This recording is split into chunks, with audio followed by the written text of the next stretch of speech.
Hello everybody, this is Chris back with the Ancient Scholar, and today what I'd like to do is I'd like to continue talking about biotransformation.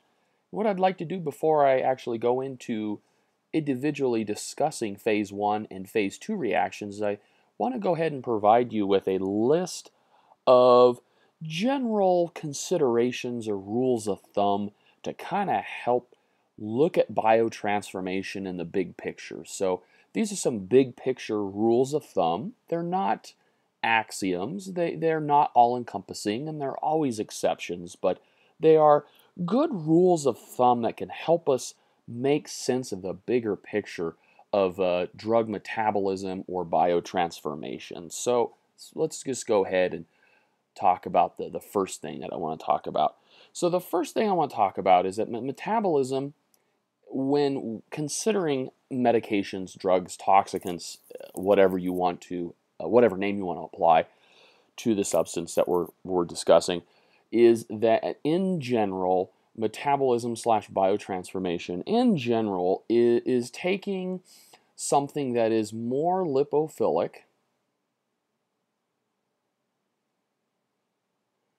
all right, more lipophilic, and making it more hydrophilic. Now, there may be some substances that are initially reasonably hydrophilic, and in that case, metabolism may make it even more hydrophilic.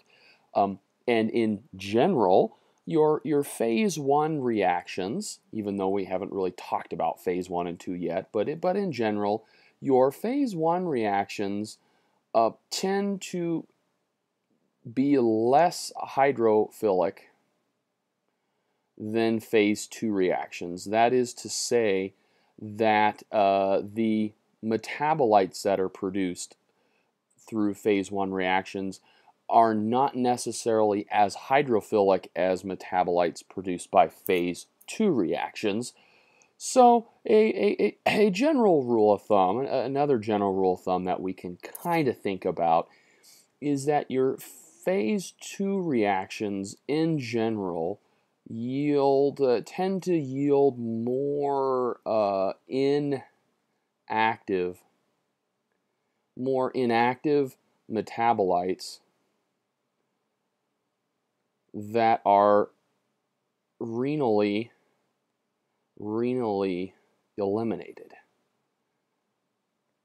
All right. Again, just a general rule of thumb. Okay, so let's go ahead and talk about number 3. Number 3 is the general categories of chemical reactions.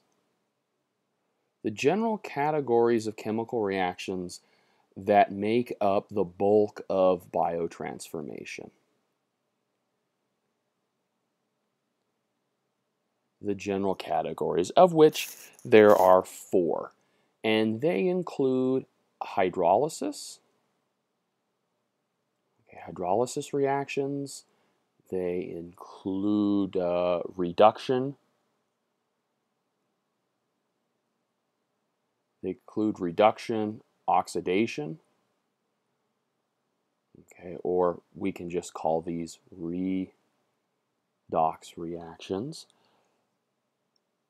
And some people may say that reduction is 1 and oxidation is 2, so we could subdivide that if you want. And then finally, there are conjugation. There are conjugation reactions. And these are the general categories, the 3 general, or if you want to consider reduction 1 and oxidation another, feel free to do that. All right, so moving on down. All right, so another thing that we can say in general is that the enzymes that tend to biotransform substances, whatever enzymes biotransform a substance, those enzymes tend to be located, or rather isolated in specific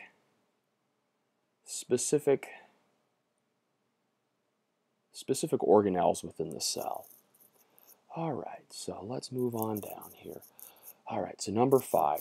So, in general, a consequence of this may be that in general, there are a fairly limited number of enzymes involved in the metabolism of a substance.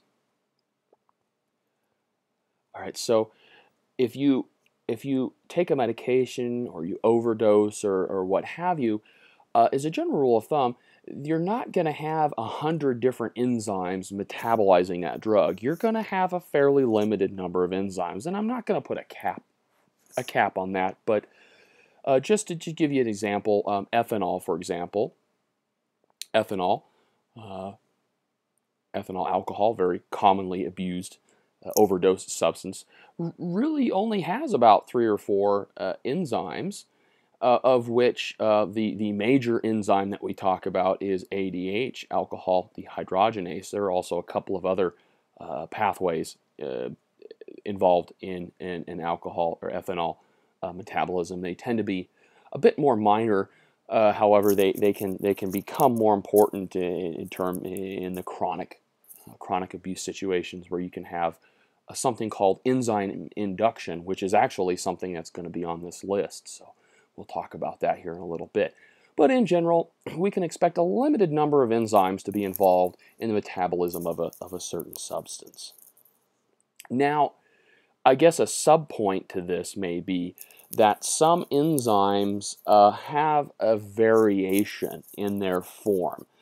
And we call these allelic variants. Okay. Allelic variants. And we can call the genes that code for these or actually the enzyme, excuse me, the genes that code for these allelic variants, we can call these alleozymes. And that is to say that you have different, how do I want to put this? Different variations of the same enzyme. These enzymes may function more effectively or less effectively. And going back to ethanol, there are some genetic differences. These differences are sometimes called polymorphisms. I'm not sure if I'll be able to fit all that in there, but polymorphisms, where certain populations may have genetic traits that make them more or less capable or effective at metabolizing certain substances. And this may also exist between different sexes within a same population or same sample of population. So you shouldn't limit that to racial considerations, but rather take a broad approach and realize that there are also differences in sex, and in fact that in contemporary pharmacology and as such toxicology is what I would consider a type of discipline of pharmacology. This is an area that is actually becoming very important, and it's something that traditionally we may have neglected a bit more than we should have, and that is, are we really truly appreciating the differences between the sexes, between men and women, and the gene expressions and the way that their enzymes work, and how that applies to drug metabolism or biotransformation. This is something that's clearly going to become more and more important in the future, and it should become more important. Okay, so let's go ahead and I'm going to flip the page here. Moving on. So when we talk about some specific, remember when we talked about the categories back here, these categories here, let's just make some general statements about those categories. Let's see, I left off at what, 5, so this will bring us to 6, to point number 6. All right, and point number 6 basically says the following, that hydrolysis,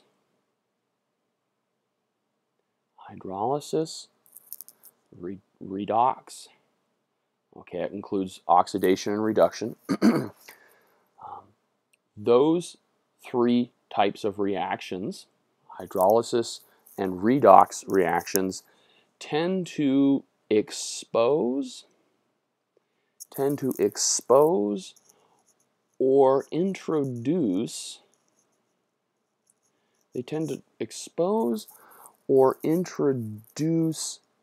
functional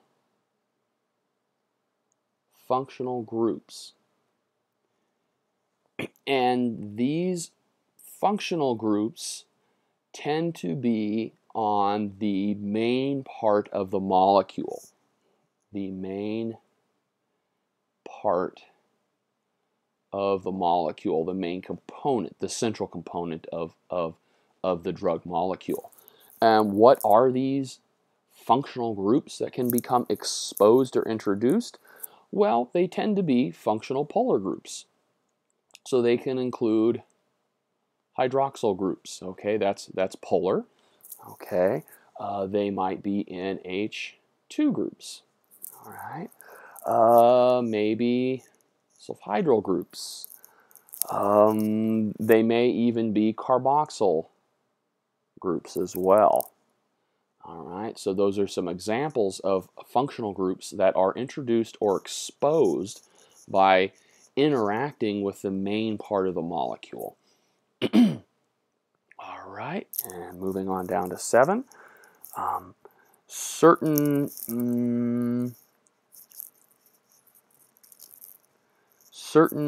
how do I want to put this? Well, I'll come back. I want to go ahead and make sure that I talk about induction, since that is something important. All right, induction is important, and enzymes can be induced, and they can also be inhibited as well. So inhibited. All right, and what does that mean? Well, that means that in some cases the expression of the actual enzyme can increase or decrease. and we see this in the setting of ethanol abuse. There are a few different enzymes involved in ethanol abuse, and one of those enzymes, it normally plays a minor role in the metabolism of ethanol. However, in chronic situations, people chronically use ethanol. A chronic exposure to ethanol causes induction of that enzyme, so more of that enzyme is produced, and now that specific pathway, it becomes more pronounced. Likewise, the expression of an enzyme can be inhibited. And that's not to say that I'm talking about a substance attaching to an enzyme and inhibiting it, although that certainly can happen. What we're talking about here, rather, is the actual expression and production of the enzymes themselves, the body actually making and expressing these enzymes. That's actually what I'm talking about, as opposed to substances that bind and inhibit, or mainly inhibit enzyme activity, although that is something that can certainly happen. There are also substances that can inhibit enzyme activity. Okay, many medications can do that. Okay, things like phenytoin and ranitidine and a whole laundry list of medications. And you may take a certain medication that inhibits inhibits the expression of a certain enzyme pathway, and maybe you can run into a situation where that pathway may not even be related to the actual medication you're taking, but it may be a pathway that's important for the metabolism of a totally different drug. So here I am taking some medication, and it inhibits the expression of an enzyme. And now I'm put on another medication, and we didn't pick up on the fact that the enzymes that were involved in the metabolism of that other medication have been inhibited, and then I end up having an adverse reaction. And this is just really important, particularly in contemporary society, where there's a word called polypharmacy. Okay, polypharmacy. And this is just so important. Not only do you have increased risk of interactions between the medications themselves, but we really need to think about the effects that these medications have on the expression of enzyme activity. You know, do I take a medication that induces a certain enzyme pathway, and then maybe that makes certain medications, other medications, less effective, or maybe I take a medication that inhibits an enzyme pathway, and then maybe that happens to be a pathway that's involved in the metabolism of, say, of an anticoagulant, and then I have this adverse reaction, and I develop a coagulopathy, and have problems with bleeding, and et cetera, et cetera, et cetera. There's so many adverse scenarios that we could think about. But rather than talking about individual scenarios, it's probably more important at this point just to be aware of how really important this concept of enzyme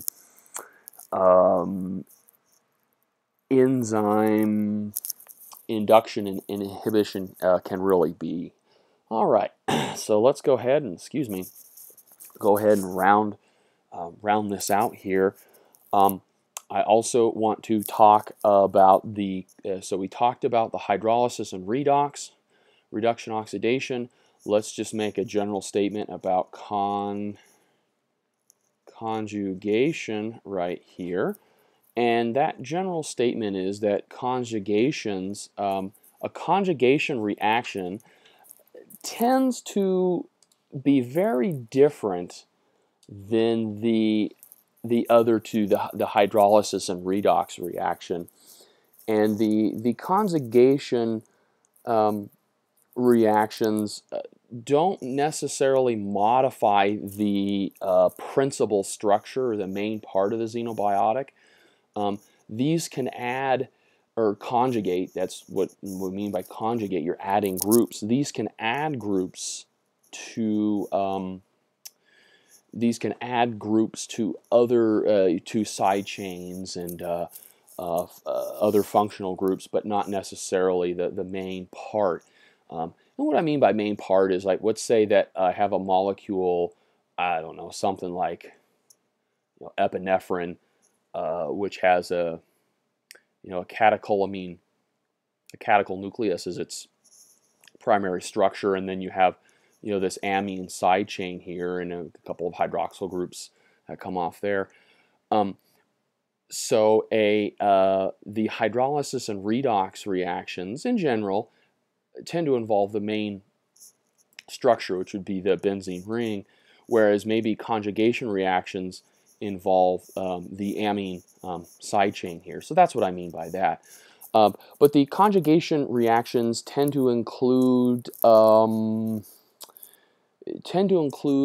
few different important individual reactions, and I'll just go ahead and throw them up. So they often include methylation, so adding methyl groups. They can include acetylation.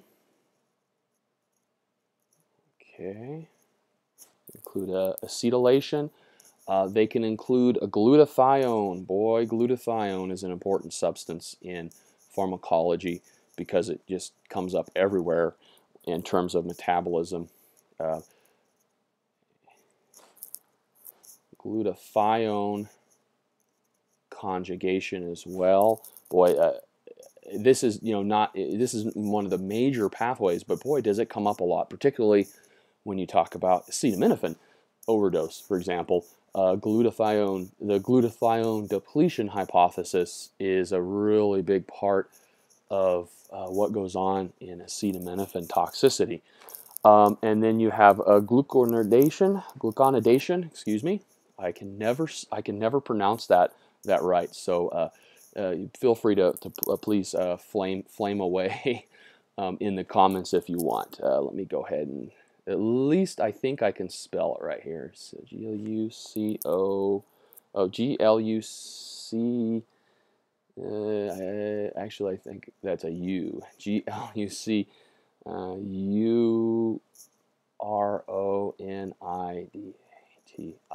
I should probably script my videos better, but sometimes I just start filming and whatever happens happens. So there we go. This is also very important and a very common thing to have happen. Okay, so these are some of the general rules of thumb that we run into with with biotransformation of different substances in the body. Okay, guys, as always, thanks for hanging in there.